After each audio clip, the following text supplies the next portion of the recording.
Hey, it's Burl Neal again. I'm continuing with my project for recording some writings for my kids and grandkids. One we'll read tonight, I call it Mae Wen and Me. It was only 6 weeks or so past my 93rd birthday, but on this morning the years rested lightly on my shoulders. My heart was as light as any of the 20 and 30-somethings who were sitting with me or standing nearby in the courtyard. Among them was my youngest granddaughter, Mae Wen. She stood with a grace and an ancient presence that belied her 28 years. Now, I have loved all my grandkids immensely, but Mae Wen has always been the one whose heart most closely mirrored my own. The merciful side of our natures had made it easy to fool us, and many were the times I had been taken in by the insincere.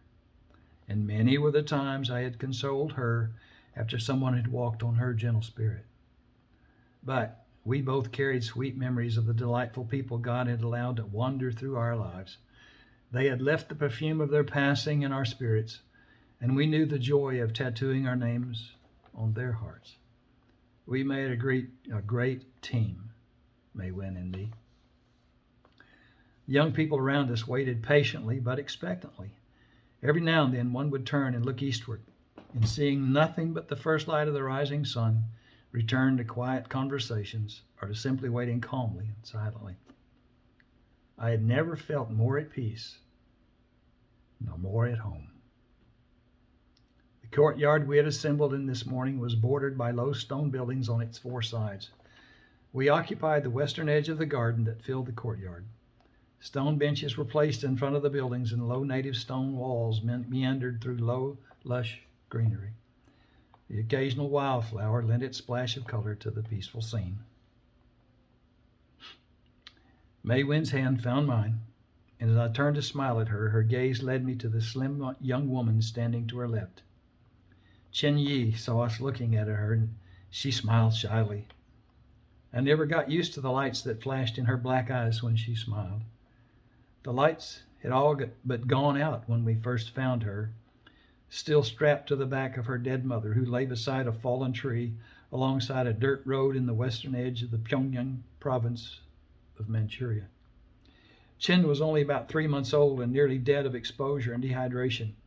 My son-in-law David and I carried my daughter Carrie on a stretcher. She had just given birth and was too weak to travel around her own power, and when we were forced to leave Suchao in the middle of the night, we were among the refugees fleeing before the fighting that had erupted between the communist soldiers and the separatist rebels. My wife, carrying our newborn grandchild, Mae Wen, was the first to see the fallen woman.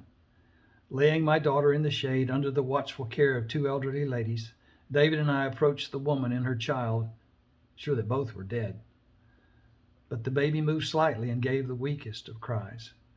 Cutting the rag straps that bound the baby to her mother, I lifted her as gently as I could and handed her to Li Huang, the short, plump young wife of our village magistrate.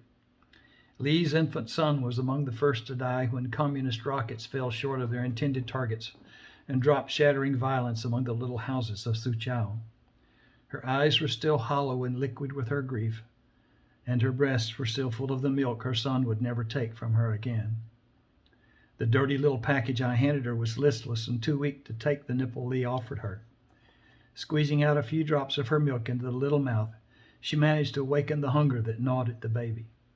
Within a few minutes, she was sucking slowly.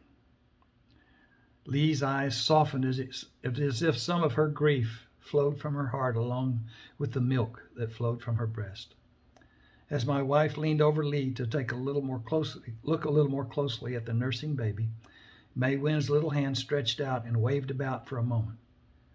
Then, as if led there, her searching hand found the baby's and grasped it firmly.